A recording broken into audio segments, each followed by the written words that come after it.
How you doing, man? It's good to meet you, Dave Pedraza. Man, just trying to hang in there, man. Trying to do all this. Like I tell everybody, I go thanks to Flaco, man. He left me all this weight on top of me. Yeah, but it's good weight, though. You gotta admit.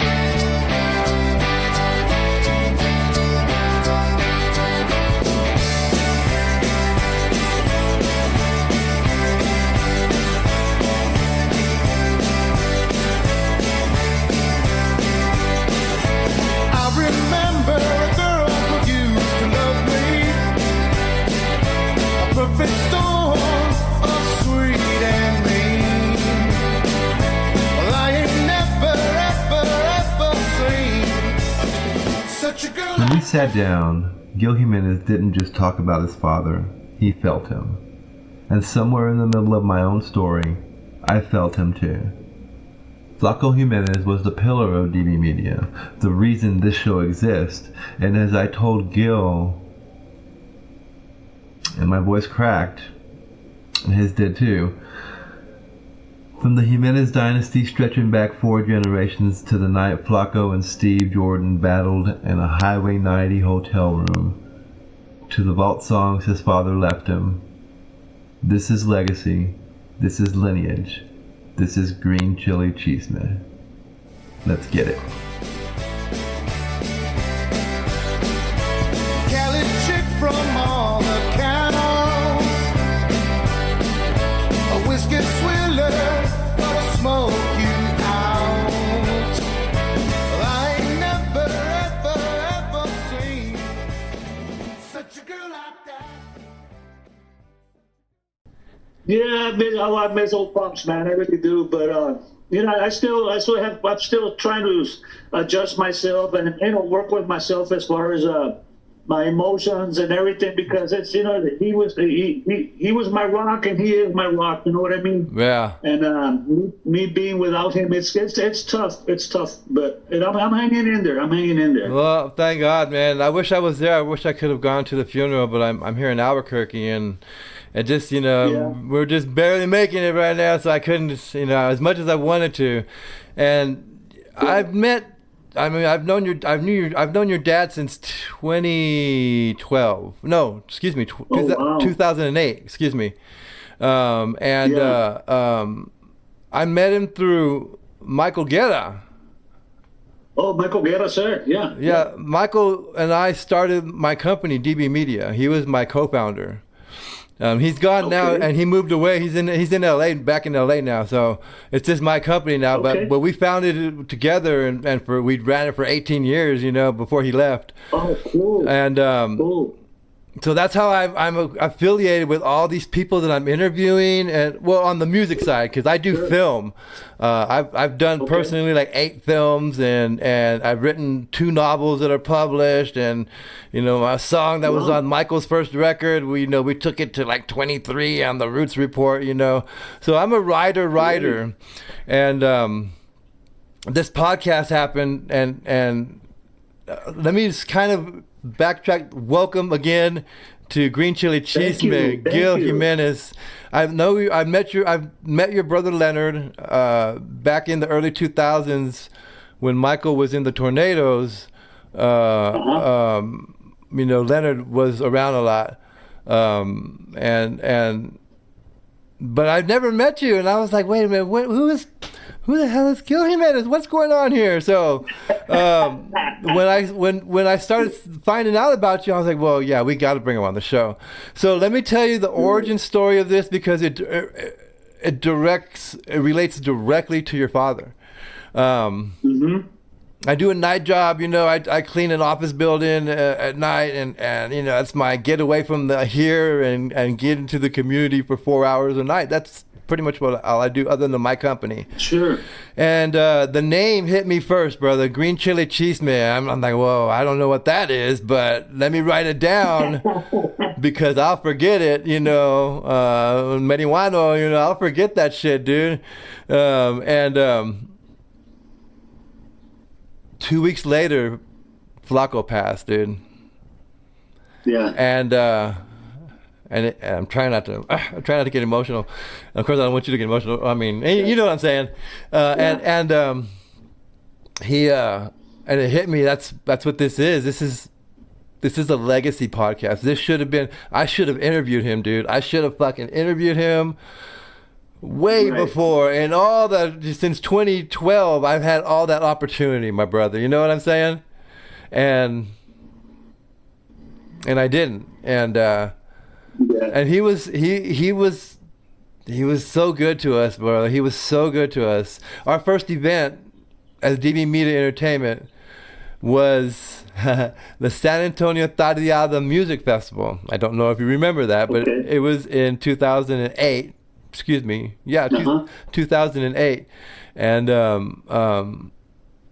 Flaco headlined for us. Flaco was playing with Sean Som already back then, and they were doing the Tex-Mex Experience is what it was. And so we held it at Ruben's place, brother. You know what I'm saying? Flaco's hometown, home ground.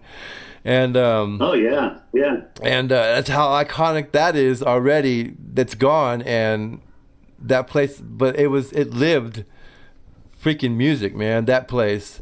Anyways, so Flaco headlined for us. You know, Michael had an association with the Tornadoes, and then later, you know, jump now to a year later, Raul Malo passed away. Oh yeah. And Raul was Raul Malo just passed away. When was it? This past year? In December. And it was December, of course, Michael went from the Tornadoes, he joined the Mavericks. So, you know, when Michael met Raul, I met Raul with Michael. We all met together at the same time for the first time. And so I've known Raul since 2012, you know, and these aren't just casual contacts. These are close people to my co-founder of my company, you know. These are when they come out, I jump on the tour bus with them, and that kind of closeness. And so it was really hurt when he passed away, and I'll never get that last, but, you know, laugh from Raul. I don't know if you knew Raul at all personally, but he was just an energy, dude. Yeah, he's a great guy. He was a great guy. I met him a few times only, but like I said, I wasn't really around too much with all these cats because I was doing my own thing. Right. Yeah. And there's a beautiful story behind it, you know, because I just had to do what I had to do. You know what I mean? I totally understand, and we'll get to that. I wasn't a follower. We're gonna get to that in a sec, man. I don't want to lead you. I don't want to stray away from our real path. I'm just kind of filling you in on our connection and the circles, and you know, Sean Som and I I interviewed Sean Som last year, and he and I were talking about circles, music circles, and how all these people that I'm interviewing, we're all connected, dude, and the music people, and actually the film people too. But we're all connected. Oh, you know him? Well, he knows. Well, how come I didn't know about you? And you know, it's crazy. So the project that I sent you information, I don't know if you had a chance to read it or not. Yes, I did. Yes. So that's moving, dude. And you know, it's just a beautiful feeling, Dave. It really is, because on my end, I got so much that they're asking me for me to do and everything, and I know what you mean. I know exactly what you mean. You're not alone, brother. Your dad was well loved, and one of the stories that I'm going to tell in the speech is and we won't talk too much about it during because I wanted it to be about you. Your father. Yes, I'll keep some of this stuff, but the focus is going to be on your artwork. But one of the stories that I tell in the speech is Flaco showed up to when Michael and I released our first record. It was like I said, we took it to 23 in Texas and like 28 nationally in the Roots Report, dude. Just Michael and I busting our asses, fucking getting out there. And you know, we won the Fox Music USA music extravaganza, whatever it was called, and it's a yearly thing, dude, and it's in the Houston area. I don't know if you're familiar with it, but it's in the Houston area, and we submitted our record but it's not really Tejano, dude. It's the accordion is in there, but we're doing it gearing more like rock, you know, Tejano accordion with rock. Sure. And we won.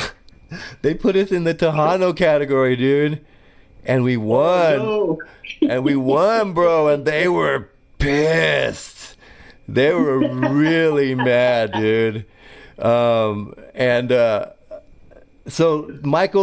we're gigging, and Michael's, I don't remember where it was at, but it was kind of a bigger spot, a barbecue place, I'm really sure, Texas something, I don't remember. But Flaco showed up, dude, him and Leonard. And no, I don't want no entourage, no nothing. He didn't want nothing, dude. He just wanted to fucking come in, drink his beer, watch Michael, and that's what he did. He didn't want to go on stage. He didn't want to do any of that, dude. He just wanted to watch Michael and be there for Michael. Right. And then so when Michael came off stage, I told him, "Hey, dude, Flaco's here. You know, he's fucking came in during your set." And so we went out to talk to your dad. And hey, Michael, you know how you fucking, and he fucking, here, Michael, sign this, and he bought a CD of Michael's and had him freaking sign it, dude. And Yeah. okay, but that's who he was, dude. You know, supporting us, Yeah. and he didn't have to. He didn't have to drive out there with Leonard's ass fucking, you know, taking him to the show, and you know, he didn't have to do that to just do that. And that's who he was, right. dude. So anyways, your dad is a pillar of our company. He was there at the start of our company, dude. He headlined the thing that we did. Thank you. You know? Right, thank you. And I'll forever be in debt to him. And then Doug, of course, through Shannon and Sam, I met all them. I found out about Doug, and he's like my rock and roll idol, writing idol, dude. And he sits right here. Raul sits on top of him, and I have pictures of your dad. And I'm gonna have to get one and put it up here now. God, I'm fucking. So I tell you, I'm emotional, dude. It makes me sad that I never got to interview your pop, man. It really does. Yeah. And being, because I've been doing this writing and stuff for years. I feel him every day, brother. To be honest with you, that's what has been keeping me up. You know, I got two houses up here in San Antonio, and I tell my wife, I go, you know, when I want to feel by myself, and I just want to, I need my solo time and my comfort, because I didn't think I would be able to have pictures of them all over. You know what I mean? Yeah. Because I mean, it's hard, right? Yeah. And that's what I do. But I mean, like I said, he's my comfort. I just carry him in my mind, my heart, and soul every day, bro. Every day. Rock and roll, man. Well, let's get this started, man. I'm all sniffly now, damn it. Let's get this started, brother. Again, thank you for coming on the show, and Sure. God, knowing who he is, and these questions are normally, you know, set up the way we have them set up, so everybody gets Sure. them. So tell me about your parents and the house that you grew up in, and maybe your grandparents as well, if you remember your grandparents, and tell me that from your Chavalon years. Growing up with my parents when I was a kid, Dave, it was just I can say it was normal growing up, and I can say it was a normal as far as me as a little boy seeing everything that I saw with my dad. Never knew where my dad was headed. You know what I mean? Right. Because in my family, with me growing up with him and my mom, it was just to me like a normal family. Mm-hmm. But at the same time, I would see a little. I would see something normal, because I would see my dad doing all this with being in the music scene. You know what I mean? Right. And not just anybody, any kid, normal kid would see that. You know, as far as me saying a normal family, and not knowing where my dad was headed, why he was doing, because all I thought was just like, okay, that's my dad's job. Right. Okay. He's providing for us. He provided for us since we were born, to, you know. But to me, it was like it was a job, but I would see it in a different way, because when I would see him coming home, unloading instrument, helping him and unload them and all this. So to me, I never knew. I started finding out when I started traveling with him and being around him, what he was doing. You know what I mean? Yeah. That's do you remember your grandparents? Where did they come from? Where did your family come from? My grandparents, as far as my father's side, is from. I got to meet the real deal. His father, Don Santiago Jimenez. Santiago, yeah. You see, but like I said again, growing up, he would take us over there, but not knowing what the dynasty of the Jimenez really was, right? Or the history, the family tree where it all started. You see, I didn't know too much at myself sometimes, and that's a good question because I never knew where I was headed as a kid. Right. Until now, I started seeing everything. I started sinking in everything. I loved it, and that's how I, And my grandmother, well, she was just. I met my grandmother on my dad's side, his mom. But she was just a normal wife, like my mom. It's just a normal wife, And my grandfather, well, he was a musician all his life as well. But at the same time, he did work at the time. He was a janitor, But at the same time, he was a musician. Right. And the difference with my dad and my grandfather, that my dad never worked. My dad, all it was a musician. That's all he was. So he's like groomed into the family. So where in Mexico is your family from? Our family was from like Dolores Hidalgo area. No, my family, my mom's side, they're from Monterrey. Monterrey. But my dad's side, they're all from here, from San Antonio. But just my mom's side is just from Monterrey. But she came over here at a young age, and it's a beautiful story when my mom and my dad met and everything, but that's how it happened. So she ended up over here in San Antonio. Mm-hmm. Yeah, it's crazy. My grandfather was born in 1899 in Dolores Hidalgo, and as a child, I'll cut most of this out because I've told this before, but as a child, he was in a military school and was the general that was running the school was the only Federalist general that turned on the government when Pancho Villa's started his revolution. And so he joined the revolution on Pancho Villa's side, and my grandfather was like a child conscript at like 15 in Pancho Villa's army. All this is, we're doing a documentary about this. Stephanie Urbina Jones and I are going to be doing a documentary like 2028 about it. But he, when they attacked Columbus, New Mexico, he upon retreat, he booked it to the west and went towards Arizona and ended up finding work in Arizona at a mine. And then the Army came looking for people, and he joined the Army Air Corps.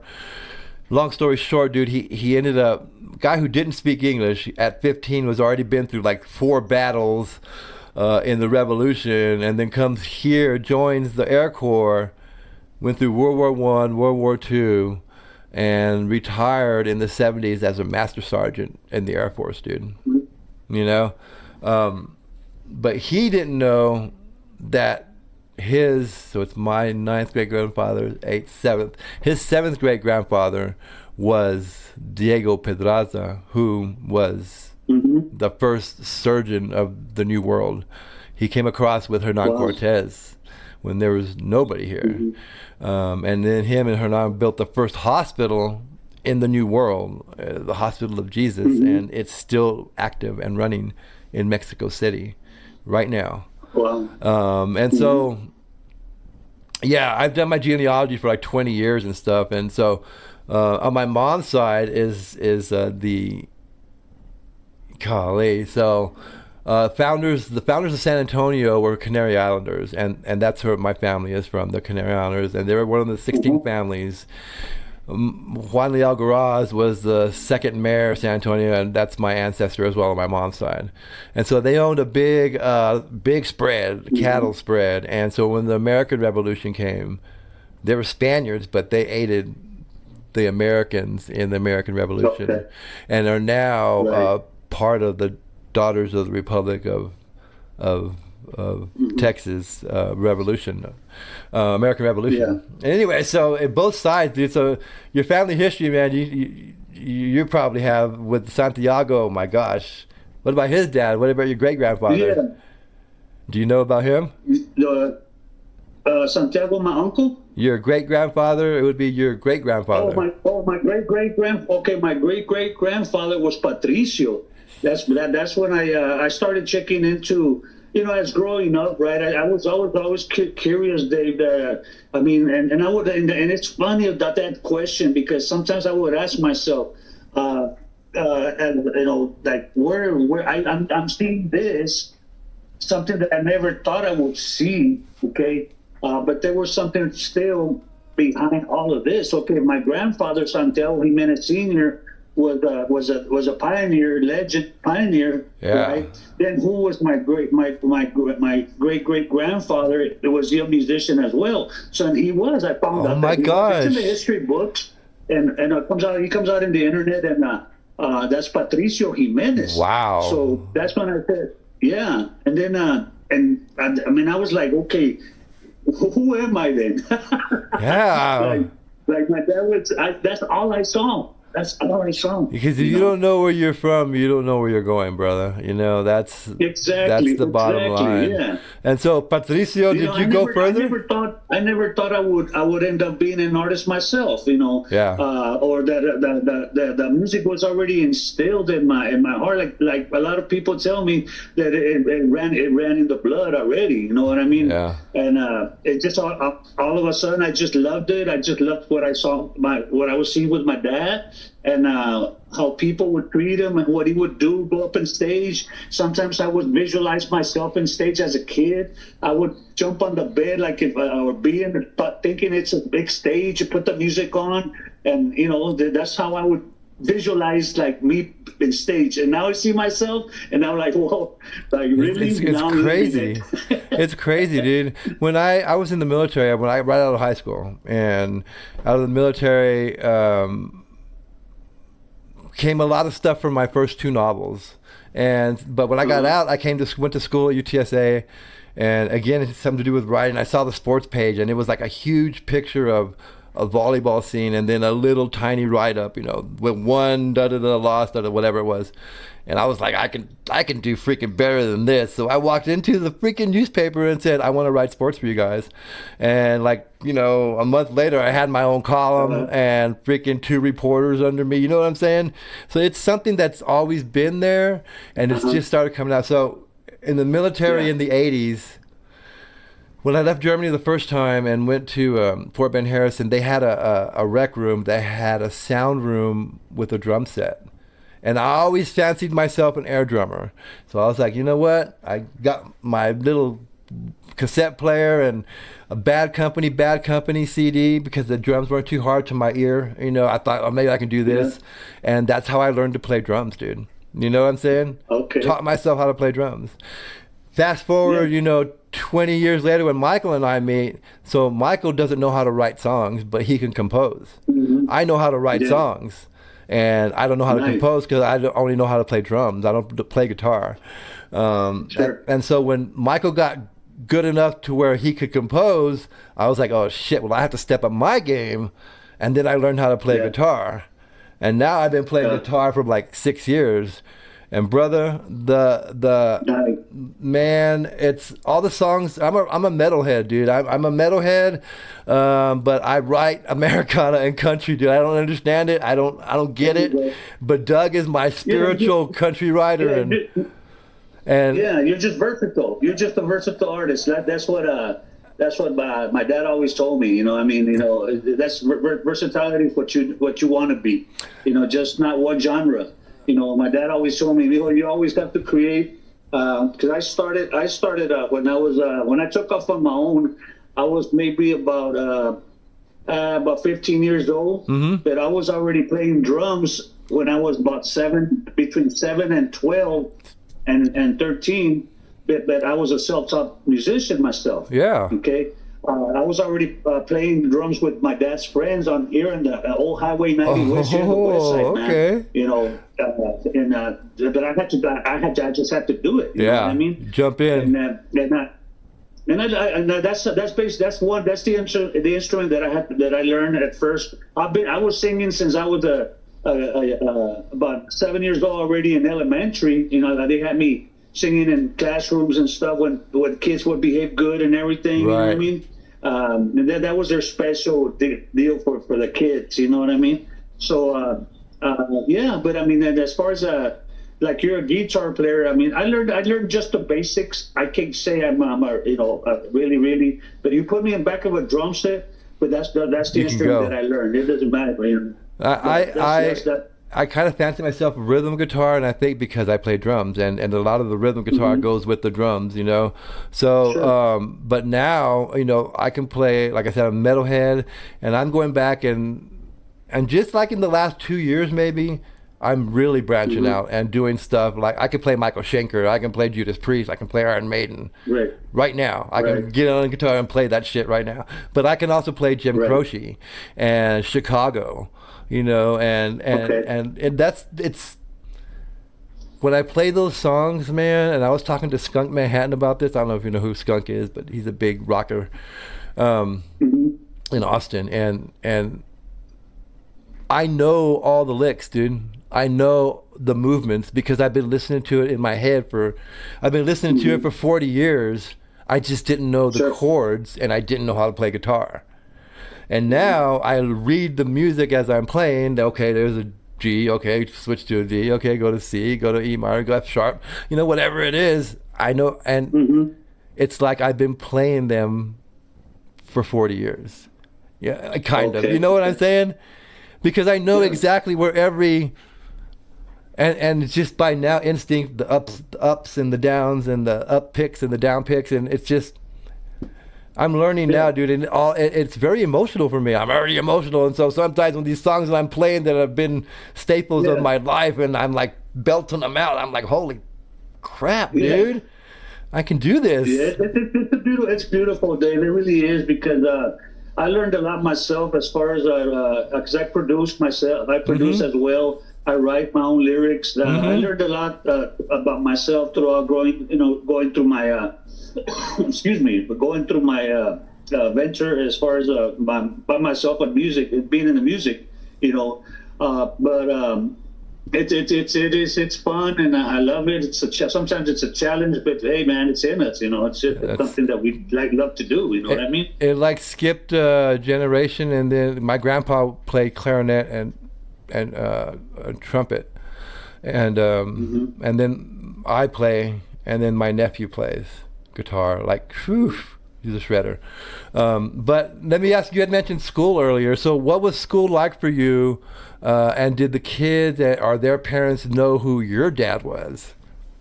Yes, at the time, when they would see my dad, so my dad was already, you see, Dave, back in the days, Dad was just Flaco. The people knew my dad. He didn't have that traction, that strong traction like what he became. Right. But everybody knew that my dad was a musician. Right. And like the parents, they knew, Flaco Jimenez, because they Flaco Jimenez because they were listening to him on the radio. You know? Oh, see, yeah. That's Flaco, that's Flaco, right? So, but the kids knew about it. But to them it was like sometimes I would ask, hey, what is it? How does it feel having a famous father? And to me at that time, like, it was like my dad. I didn't see it to where dad was famous. You know what I mean? To me, it was like a job famous. It's just that's his job. You know what I mean? Yeah. But and then when I started getting into talent shows, winning my talent shows, because we would compete with different schools, right? And now kids would see that, and they're like, wow, like there's that. And my music teacher they would say, I don't know why you want to be in music if you already know about it, right? But that's I was just so stubborn that I just wanted to be in music class. and then which is that's the only class that I was passing. Let's just put it that way. So I chose my career over everything. There you But go, nowadays man. I tell, like, at my interviews, I mean, I tell kids, you know, like they ask me questions like this, like don't leave school. 'Cause I Right. dropped out when I was 7th grade for the same reason, because I chose to take my career serious, and I was already performing. It wasn't making as much, but at the same time, you know, I really wanted to take, you know, tackle a life in general already. You know what I mean? By myself. Yeah. You So know, did I need school? Yes. I mean, as far as did I need my education? Of course I did. But at the same time, I was like, well, I know how to write Spanish. I know how to speak Spanish and English. I know how to do those too. And to me, I think that was enough. And then math, I don't know too much math. I'm being honest. You know what I mean? But now music was the one that was really more. I was really into it more. You know what I mean? and basically, music is Yes, math. because what I saw, I said, I didn't have the courage to ask my dad to teach me, because I still remember when he told me when I was a kid, you know, I was only maybe about 7 years old, when I still remember like it happened yesterday. Like, I remember I told my dad, one of these days, this is what I told him, Dave. I said, one of these days, I want to be like you. Right, and then he calls me and he tells me, and I bring it up all the time because it's a beautiful story. I still remember his face, his expression and everything when he came towards me and told me, he said, "Come here," and he goes, the same way I'm busting my butt out there to do what I do, you're gonna do the same." You know, like saying, you know what, you're gonna learn on your own. You're on your own. Like, that's the way I took it. So since that time, Dave, I didn't have no choice but to learn on my own. You know what I mean? And put myself out there, blending myself with different genres. I started with mariachi, went into rock and roll. I was in the same stage with Presence. I didn't even know Sean was Doug's son. How crazy is that? Circles, brother. Yeah, You it's know what I'm crazy. saying? It's crazy when I met Sean. I go, yeah, I used to play with Presence. I go, Presence, man. We were in the same stage at the unique ballroom over here in San Antonio, Texas. You know what I mean? And, it's crazy, but Wow. never knew where this was really headed. You know what I mean? It's insane, yeah. And Will, I haven't talked to Will in probably 5 years, and just a couple of weeks ago when all this started happening, I hit him up, and it was like, whatever the last message was that we left off, I just continued that message, dude. And it was like we just picked up from there on, dude. And it was, hey, what's going on? Have you talked to Sean? Oh yeah, Sean quit smoking weed. I was like, what? Sean quit smoking weed? You gotta be crazy. But no, he said he quit, dude. And that's what Doug probably rolled in his grave once or twice when that happened. You know? Yeah. So did you ever have an opportunity as a child to meet Doug? Do you remember? Yes, I did. Yeah. Yes, I did. As a matter of fact, one experience I did have, they were playing at Laredo at El Casablanca. And I remember that at that time, I was already drumming, like I said, but Ernie Durawa, he was running late at that time. Oh. And we were backstage next to Freddie's bus. And I remember Freddie, he asked me, well, if he doesn't get here, he asked my dad, and my dad, can you do it? Just at least start the show, and Wow. for the meantime that Ernie gets there, right? So yeah, you know, that's when I met Sean, and as a matter of fact, I met Sean when Sean hit up my dad. That was my dad's first takeoff. When my dad blew up, that's when Sean went to the house, and I still remember because I was outside playing with my brother, and then I see that his car driving up, and he gets off, and he asked if he could talk to my dad. And I still remember when we came, the reason why he came to talk to Dad and everything, and that my dad, they made that agreement and everything. They made that, you know, they put it solid, and that's when everything blew up. You know, crazy. It's crazy, dude. Yeah, that's when Flaco really blew up, man, because as it is, that was already recording with top artists and everything, right? But at the same time, like this opportunity that came across him as far as coming into the Texas Tornadoes and recording with Sean and I mean Doug. And later with Sean.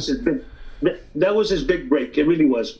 Well, you know, Flaco was Flaco already because he was already recording with Right Order, top guys and everything. So I guess that's the reason maybe they put two and two together. Okay, this is perfect too. So he's already performing with different types of genres and it starts like that, right?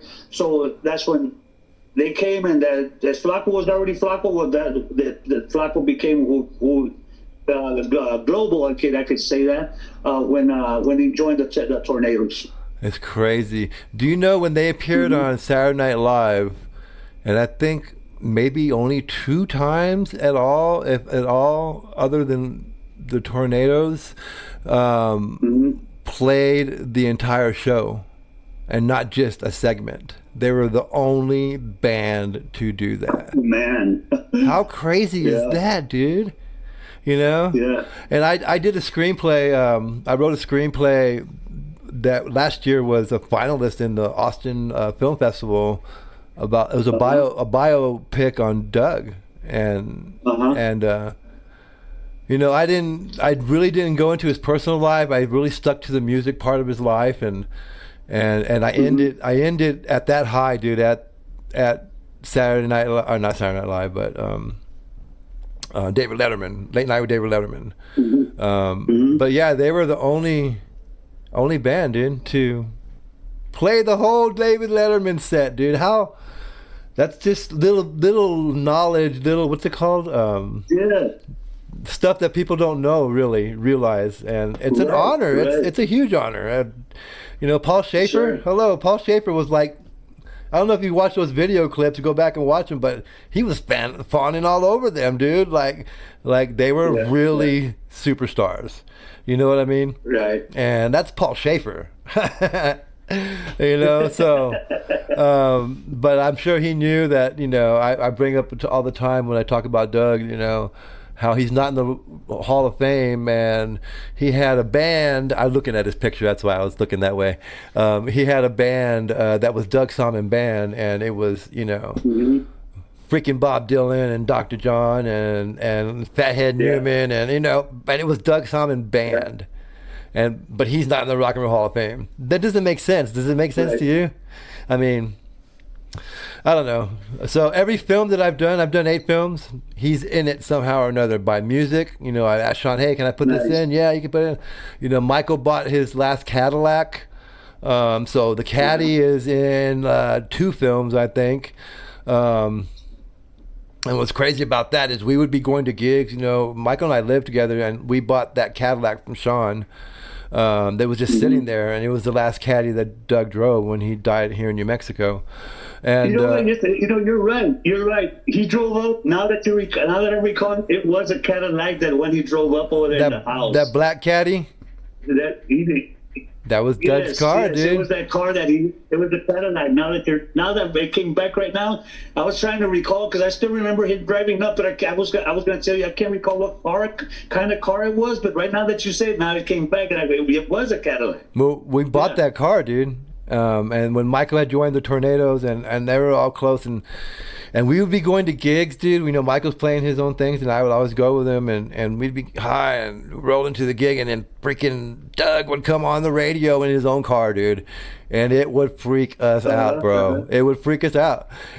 Maybe about 3 years into having that car, we found a wooden cross underneath the seat. That is a cross that he used on one of his album covers, brother. Okay. You know what I'm saying? And it was under the seat in the car. Yeah. You know, just, you know, that's the Doug thing with me is very real and very. The theme song for our podcast, Such a Girl Like That, is written as an homage to Doug. It's a Doug song. So that's the theme song. I'll send it to you when we finish. That's a theme song for our podcast, dude. That's what I use. Everything I do is somehow Doug related. You know what I'm saying? And every time someone listens, and then they hear Doug Somm, and I keep talking about Doug Somm, they're gonna go, oh well, let's go find out who Doug Somm is. You know? Yeah. And so it spreads. Let's go find out who the Tornadoes are. Let's go find out who Skunk Manhattan is, who is another guest, and Bull Diego. That's how the word spreads, dude, you know, and all these people cross. I just did Natasha James. I don't know if you're familiar with her. She's like Americana. She lives in the East Coast, and those the what is it, the Blues Project from the 60s? It's called the Blues Project. They were huge, dude. Monterey Pop Festival, all this cat. She was in that gig, but she was a Texas. She knew who Doug was. She knew all the Tornadoes. She knew all that stuff. And we hit it off so well, my friend. And this is just like 3 days ago. She's getting ready to record her next album. She was going to go to LA, and now she's going to Blue Cat Studios. You know what I'm saying? She's already contacted Blue Cat. Yeah. She's already got in touch with them, made arrangements. She's going to go see them. And just from our conversation, from our conversation, she's now changing her plans. It's not going to LA to record. She's going to come to Blue Cat because I'm bringing her. She needs a guitarón, and that's that style of music that she's doing for this album. And I'm sent her to the guy, you know, and that's the circles that we're. And she's related in all this, and it's crazy, dude. This show has been insane, and it's grown way more than than a podcaster that doesn't have like a national backing. It's grown like it's grown crazy. I don't know if you've seen any of these stats that I just put out, but like over the last month, like 1,100% download up, 1,700% for listens, because it's two different things. People download the show and then some people just listen. It's just and all over Europe, dude. Spain, Austria, Switzerland, Costa Rica, Germany. You know, that's where my listeners are coming from. It's insane. So if I can spread the word about your dad, about Doug, about the Tornadoes, SDQ, you know, that's what I'm here for, bro. And I realize now all this stuff and today it hit me really, all this training that I've been doing, films and writing books, and I've always been the guy behind the scenes, dude. Michael, I got us to where we were. I will cut some of this out. I got us to where we were because I was the one pushing all that shit. I was doing all the buttons, and Michael, all he had to do was worry about music. You know, that's all he had to do for 18 years that we were together, and I did it. I built the company. I got us BMI. We have production companies with BMI, dude. I did that shit, and we didn't pay anything. They saw how many songs that I had registered, which I have probably over 150 songs registered with BMI, and they were like, "Oh, we'll just give you the production company. We'll just give it to you. You usually had to pay like $500." They didn't do that. They didn't charge. So we both have production companies that run through BMI. All that stuff I was the backbone behind all of it.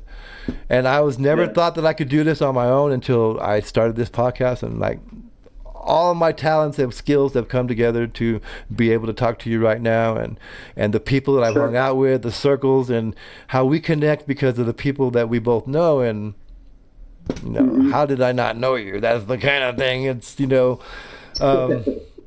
so okay, who were you said you went into rock and roll, and who were some of your earlier musical heroes?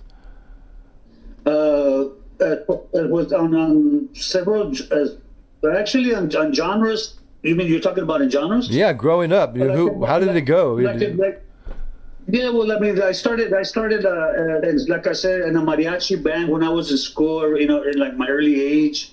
I started with Mr. Rick Mejia. He had at that age, he was about 8. We were the same age. He already knew how to play guitar. So that's why, like I said, but his dad had him in a mariachi band.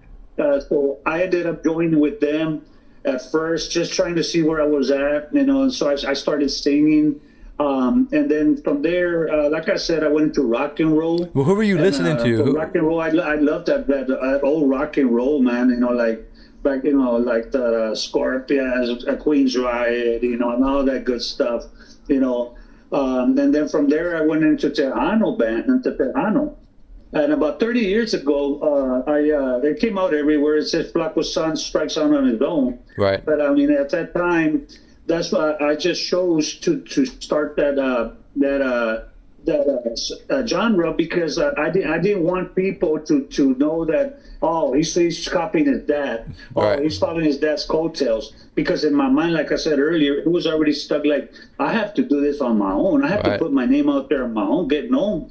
You know what I mean? So then I jumped into Tejano, formed my band, started performing, and then from there I went into conjunto, but my style. And then from there, the last talk that I had with my dad, he's the one that reeled me in to go ahead and go Tex-Mex, you know, like the sort of like the tornado style, but I kind of tweaked it. And I remember the conversation I had with him as far as that is concerned. But yeah, that's where I'm at. So I went ahead and I talked to my management. I go, you know what? I'm just gonna put Tex-Mex rebranded, because I'm rebranding it to my style. Right. You know what I mean?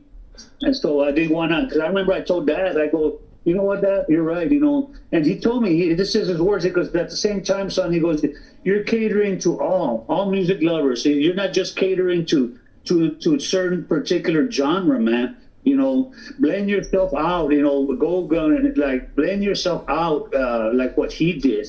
And that's going to be your goal, you know. That's going to be where that's what you want to do. In other words, what I did is what I want. That's what I want you to do.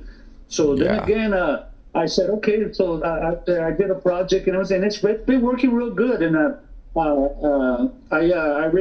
went ahead and I produced and wrote a song. It's called "One More Time." I'm pretty sure you heard it already. Yeah. That's the last song. That's the last song that I recorded with my dad. Dang. Yeah. And he did some amazing accordion licks that he had never done before. He even told me that, and then he said, "I'm going to do this for you, son." You know what I mean? So and he was all really into the song, but he would always tell me, "Son, you got something there already. You got something there already." And for Flaco to tell me that, he was like, "You know what? Stay there." And just just be versatile. Just be versatile. That's what you need to be. Yeah. You know what I mean? That comes from the man. For the listeners, and then we went into the studio with Blue Cat. Yeah. And we knocked that out, and we had some more plans as far as to finish up of the project, because I had more songs that I wanted to put it to the table. You know. But of course, you know, fortunately, you know, he got ill, and that wasn't able to happen. You know what I mean?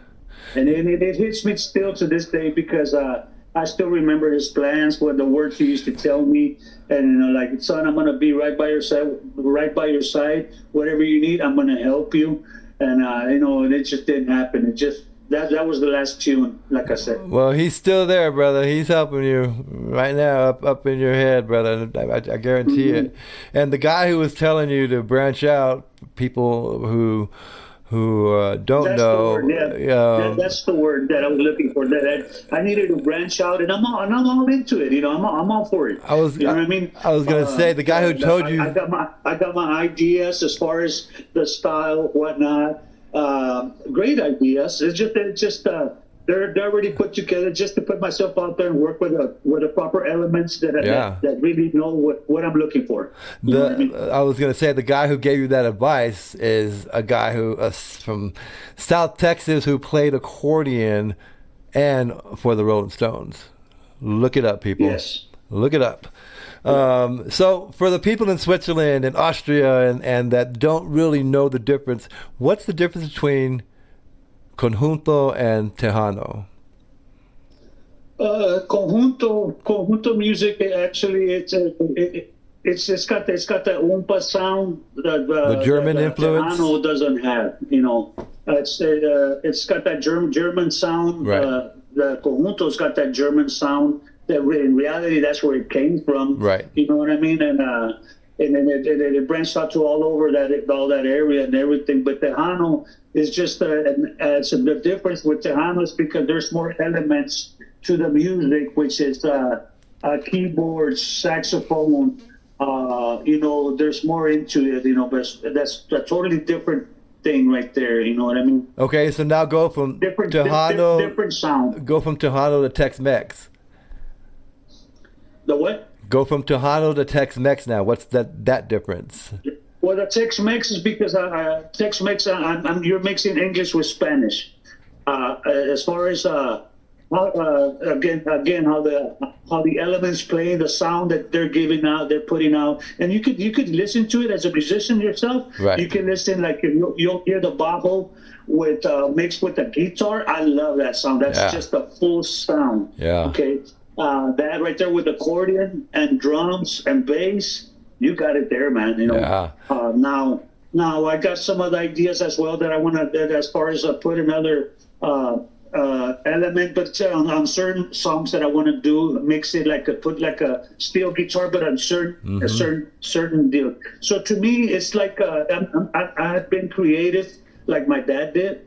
Just being creative as far as putting a sound that nobody has out there. Because if you were to hear my conjunto style, the one that's out there, Amor y Dolor, I got a story on that particular compact disc. Not Amor y Dolor, that was the first one. I'm sorry. It's past and present.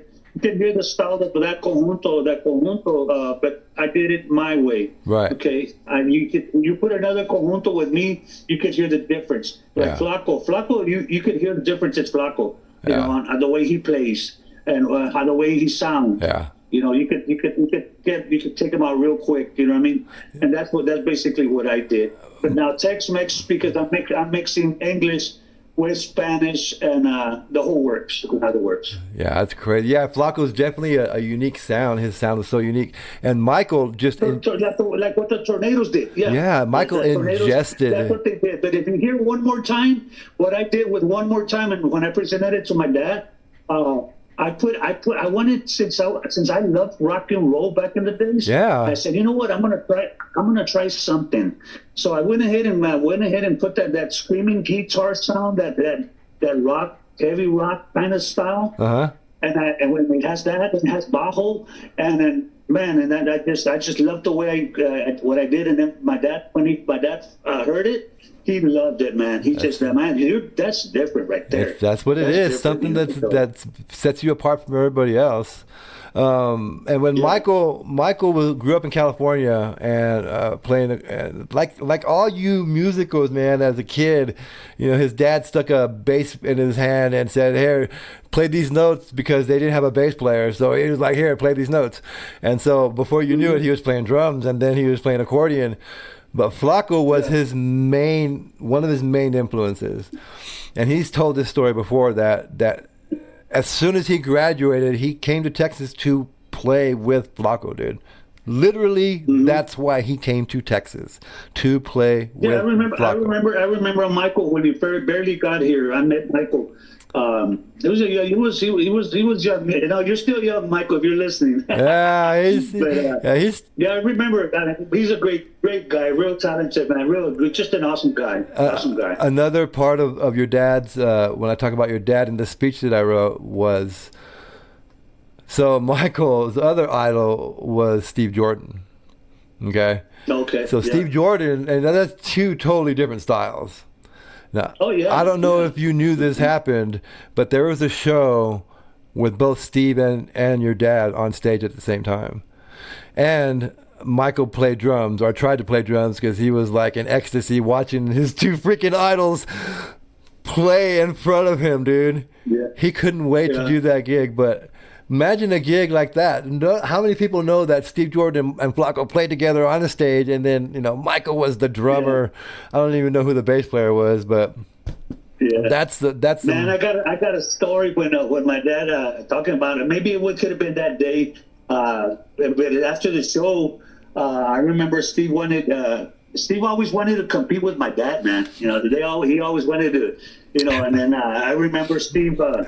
Invited us to his motel, okay? Because we were partying, and you know, after the show, so we get there and everything, and I remember it was like a boxing ring, man, to put it that way. When Steve says, Steve gets his accordion, and then he tells my dad, man, I remember. He tells my dad, Flaco, get your accordion. Let's see what you really have, and I'll show you what I really have. And we were inside the motel. Yeah. We were inside the motel, and then my dad goes, okay. So dad gets his accordion. So he's doing his scaling and everything, doing what he had to do on solo, and then he tells Steve, okay, Steve, now you do that. So Steve comes back to try. They were going back and forth. Wow. Until finally Steve, until finally Steve, you know what he says? He said, you know what, Flaco? You're just a bad, and he said the bad word. You just didn't keep up with my dad. You can say it on this podcast, dude. You're just a bad motherfucker. It's a true story. See what I'm saying? These stories would never come out if this podcast, if I didn't ask you these crazy questions. It's just, yeah, man. This is what it's about, man. It's about remembering and honoring and where you came from. And that's part of who you are, dude, you know? Fucking two legends, bro, in a hotel room dueling. Yeah. Wow. They were just going at it, man, and my dad would shoot at him, and then he would shoot back. He'd shoot at him, and he'd go back, and Steve would just look at him, and finally Steve just put down his accordion. He said, "You know what, Flaco, you're just a bad." He said the bad word, and that's it. And you know they were drinking, so you know it was fire, dude. You know they were partying. Yeah. It was fire. Yeah. Oh my gosh. Wow. Yeah. These kind of interviews. El Camino Vista. That's still, remember the hotel. It's just right here on the west side. On Fredericksburg Road? Where that sounds real familiar. Fredericksburg Road? Is that where that was at? No, on the west side it's called El Camino Vista. On Highway 90. Highway 90. Okay. Yeah, that's the famous Highway 90, man. That's where I started playing drums as a kid with all these bands, friends of my dad. All Highway 90, man. I was already jamming through all them bars and picnic and man, I was young. I was a young buck, man. So you've been playing so long. There had to have been a moment when you felt seeing like this is what I'm really supposed to be doing. Tell us about that. What was that, if you remember? When I said I just didn't want to waste any more time as far as what I really love to do. Okay, I never had that extra to have somebody push me or to encourage me to move forward with my talent. Right. Okay. My dad would just observe and see what I was going to do. Because he knew that I could do it. Right. But he wouldn't tell me. You know, he wouldn't. My dad was the type of person that he would ask me at times, you know, or find out, hey Dad, I'm gonna be performing over here. Hey Dad, I'm gonna be in there. So he was just observing everything. Like, you know what, this is gonna be for you. You know what I mean? Yeah. But I never asked him or to even say, hey Dad, can you teach me how to do this? Can you tell Dad how do I do this? No, because like I said, I have too much respect for that man, to the fullest, that what he told me when I was a kid, you know what, the same way I busted my butt to be where I'm at, you're gonna do it the same, you know what I mean? So actually those words really stuck to me. Right. And I pushed it and then I started involving with different people to put myself out there, even though it was a challenge, Dave. It really was, because when it came out, like Flaco's son strikes on his own. Right. You know how politics are, man. Politics are strong in that industry too. It's just that it's sad. It's really sad, man. But you know, they were like, oh wow, so there's another Jimenez coming out. Yeah. You know what I mean? Now it's not only Flaco Santiago, my uncle. Now it's Flaco's son. Okay, and I'm the only one of the boys that went ahead and tackled it on my own. Right. But you see, in my mind, I said, you know what? I was caring about what the people were going to say. He sounds just like Flaco. He's picking up fame because he sounds like Flaco. Right. No, I didn't want that. As it is, like they tell me, the name I carried I was born with the name already. Sorry. You know, and my fame, I'm not, you know, the name Jimenez has always been up there, you know what I mean? Yeah. And when I came in, you know, several times, not all the time, that my name came up faster than that I should have, because I didn't.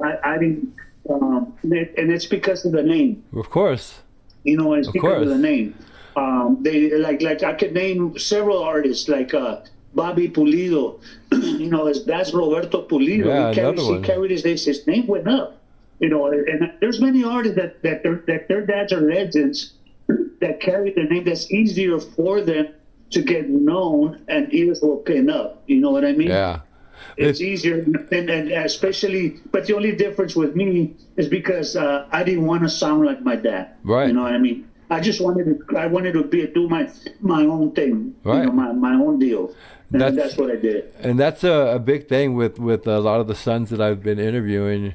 You know, and Jack, Jack the blues guy, he could play like his dad, but he doesn't. You know, and unless he's tributing his dad. Shandon and Sean. Sure. Shandon plays drums, of course. He plays guitar too, but he's meat puppets, dude. You know what I'm saying? He's freaking like really heavy, but can tribute his dad when he needs to and wants to. And the same thing, dude. It's the same thing. Raul and Dino. Dino's been playing. He's younger, and he hasn't played as long as you cats, but he'll get it, dude. He'll have no doubt that apple didn't fall far from the tree, dude. And from all you guys, and that's the thing, and that's one of the reasons for the honoring thing that we had talked about earlier. So I know this has gone so long here. Is there something in your that you've recorded that you particularly think I really wish more people knew about or have heard? Yes, I started. You see that week? I go back again when I came out. I started recording. Like the first one I recorded was Amor y Dolor CD. That's the one that really the name, and there was I did one hit with that one, but that's when really I started. That people started knowing about me. Okay, but what happened with me, Dave, is that I didn't involve myself with the right people to help me. Right. To put my music where it needed to be, in other words. You know what I mean? Because I was a self-taught, I mean, I was my own promoter. I was my own artist. I was my own everything. I did everything on my own. You see, but what happened to me is that with all this music that is out, that a lot of people haven't even heard it as far as genres, that when I started till now, and then now I'm doing new stuff and everything, right? But that's where I did that mistake in not involving myself with the right people. And at the same time, there was a lot of politics, a lot of now there's another one coming up, and you know how it is, man. And the industry, it's a dug out world, man. And in particular, those genres are really, really narrow lanes that when someone else comes up, it impacts everybody. Sure. And that's just. And I'll tell you something. My prompts to you, like over here, it's like in us, right? It's hard for an artist. There's no unity, in other words. Yeah. You know what I mean? There is, but there's not. And my dad always told me, Mijo, you know what you want to do? You said it earlier. You got to branch out. Yeah. Branch out, like with you all out there, just shoot it out there, man. And take your style somewhere else. Yeah. And then, that's what you need to do. And it's true, and it's very true. And it's sad that how things are right now.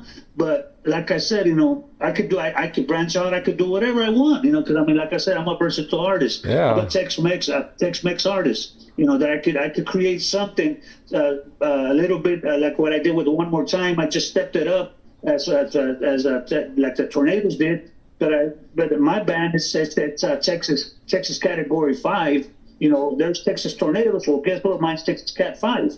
That's good. I just got that. That's pretty good. Texas Cat 5. So I kind of stepped it up, and I got so many ideas, Dave, to put on the table that it's not even funny. But like I said, I'm just taking it one step at a time. That I know that God's going to lead me is leading me the right path, and my dad, and I'm all for it. I'm all for it. I really am. Well, the last question here for you. When did you realize the word legacy? And I'm sure now with your dad gone. And what does it mean to you now, as far as you're concerned? Well, the word legacy, Dave, is I remember this past 6 months ago that my dad's been gone. I had a conversation with him, right? And I still remember that conversation that I told my dad. He was laying down in his bed, and then. I'm sorry. It's okay. It's okay. I remember I told him, I said, Dad, you know what? I said, I'm gonna make sure I'm gonna continue your legacy, man. I said, I'm gonna do it. I'm the only one out there because the rest of my brothers and whatnot, not talking bad about them, their own deal is their own deal. But you know what? I'm gonna continue it. I'm gonna take that torch because I'm gonna make sure your name will stay alive, Dad. Yeah. I'm just gonna keep your name alive, and that's it. Not knowing that I was gonna lose them. Yeah. You know, I would just say it's just a talk that the last talk me Yeah. and him had, and I said, but I want you to know that. I want you to know, and I'm gonna work good, and I promise. And he did tell me, he goes, you know what? I know you're gonna do good, son. I know you are. Yeah. So that became as far as continuing the legacy and the Jimenez musical dinastia. You know what I mean? Yes, and this is why I think this project that we're doing in Nashville is, you are the right cats, man, because all of you are the same. You, Shandon and Sean, Dino, and Jack. Jack, you know, last time I spoke to him, he was, I'm in the studio now with some of Dad's friends, and we're gonna put something out. You know, that could be freaking anybody from that past. I mean, it could be anybody, from blues legends to rock legends to who knows. But that's what the thing that you all have in common is that. And that's why and all of you 4 artists have touched your dads have touched me personally. Thank you. You know what I'm saying? And like I said, your dad was the beginning of my company. You know, he what's this? How's that saying? He validated who we were by playing for us. Mm-hmm. You know what I'm saying? And that was how we started. So yeah, all you guys, and then Gary Moore, when I was in Europe, introduced me. I found him as a rocker, and you know, he did all this rock, and I found his old catalog. Yeah, he's a great rock guy. And then in '87, he released an album called After the War, and it was like a Celtic rock album. And I was like, well, this is different. It's still badass, but it's different. And then 6 months later, he released a blues album, and he never looked back. And I realize now that Celtic album was his homage to his people that he had to do before he started the blues, and because he wasn't coming back when he started the blues. And he played with every legend you can think of that's a blues legend. He played with them, and they respected him. So he introduced me to the blues, dude. If it wasn't for that, I would have never gone to see John Mayall in a club with about 30 people, dude. You know what I'm saying? Yeah. I would have never done that. I would have never seen B.B. King first row, center stage at the Trinity University auditorium there. You know, I saw those legends, and because Gary Moore turned me on to the blues. You know, it's just, so that's how Gary touched me. And then Doug, you know, Raul, you know, and that's, Gary was the only wrench in the whole thing. Everyone can see, they're Hispanic, Tejano, Doug's he was, you know, Doug Saldana for a while, because he was a white boy with Mexican blood. He used to say some shit like that, you know. So he went by Doug Saldana for a while, remember? Yeah. For a couple of albums, he did Doug Saldana, and so, but Gary was the only one that was the wrench. But that's how he fits in to me. And if I was gonna do it, man, I'm gonna do the 4 top cats that have influenced my world right now that we're living in right now. Me talking to you all of them has culminated in us talking right now, and this legacy project that we're gonna do, and the legitimacy. You know, my sponsor is a regional accounting firm, dude, who has freaking accounting firm sponsors, but that's my sponsor. So they're gonna, that again adds legitimacy to what we're doing, and they're gonna handle everything. I'm not gonna, you know, my bank's gonna split the money. I'm gonna worry about what money I got, and my accounting firm's gonna my sponsor is gonna handle everything else. You know, legitimacy. Bull coming on and Bull saying, you know what, I believe in this project so much, I'm gonna take you to Gibson, and we're gonna get you into Gibson Garage and do this there. You know, Awesome. who Nice. the heck? Real What? Who am I? But it's because we've built all this, and what we're doing is real and legitimate. And you know, you and I have two grown men. I'm a war veteran, dude, and we've cried in front of each other. I'll edit this out too, but you know what I'm saying? That's wearing our shit on our sleeve, bro. You know what I'm saying? And that's how much the music means to me. Music is the world, man. It's my passion. You know, like I said, that's all I saw with my pops and my dad. You know, and it's just something that I could go on and on. I mean, every single day the times that we both had together, talked about it, was all about music. You know, most of the time, most of the time. You know what I mean? Yeah. And as a matter of fact, he's the one that got me out of Tejano music.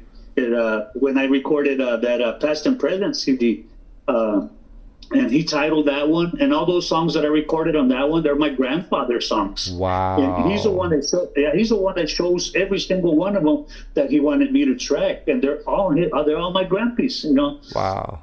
It's a beautiful story when he called me to the studio to talk to me, but he said it in a way like, I think, like when my dad would talk to me, or it was like, I don't know what to expect, because he had like that intimidation kind of look. You know what I mean? I remember. And I go, what did I do wrong now? Okay, Dad.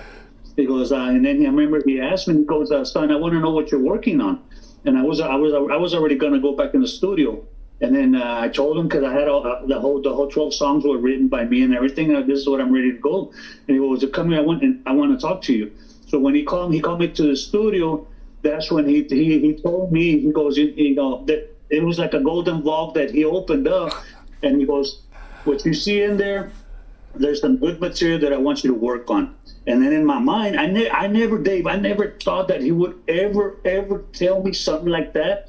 But to him, he was like, I need to tell you this. I want you to get out of that genre and jump into this genre. That's crazy. Because of him, I came into conjunto music. And then we talked about Tex-Mex. So now everything, starting from where he got me out, which was got me into conjunto, became Tex-Mex rebranded. Okay, but like I said, throughout my I was playing Tejano, like I said, and all that. But I think it was time for him to tell me that, you know what, I want you over here. Yeah. You know, I don't want you over there no more. I want you over here. Can I recommend something to you? I also, my first novel was turned into an audiobook. And Bull and I were discussing something similar to what you're talking about, but how about you redo that album but as an audiobook and explain each track? Yeah. Explain how that happened. You were going one direction, your dad said, no, you're coming this direction. Here's the vault. And explain each track, dude. And golly, you don't make me cry again. And I still remember, he opens up, it was like a golden vault, and all his dad's music was in there. Don Santiago Jimenez. Jesus. All his dad's music was in there. You know, I want you to do this, but your style. And I did. I would recommend that for a project, dude. And if you need advice or help on how to do that, I will definitely help you and achieving that. I'll even record it for you, dude. Freaking, you know what I'm saying? We'll come down and record it. Once we start rolling with this project that we're going, I'll be able to do that.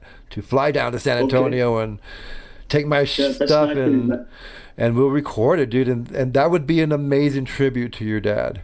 That would be an amazing to your dad and your grandfather, and to you. Yeah. Wow, that's freaking really hitting my head, bro. True story. Yeah, true story, man. True story. Yeah, we'll discuss that, bro. If you want to do it, man, I'll definitely get behind you and help you accomplish that, bro. Okay. Whatever's good, man. Whatever's good, let's just do it. Like my dad said. You know what? If it's good, let's do it. My dad wasn't like, damn, this and that. If you felt like it's good, let's do it. You know how many nights, late nights we went through with him at Blue Cat Studios, dude, as with our band, and just in recording over there at Blue Cat. We used to go over there all the time, and that was our spot, dude. You know, and Yeah. so many nights, dude. And he would show up there and just out of the blue just to hang out. Freaking fuck yeah, Right. fuck yeah.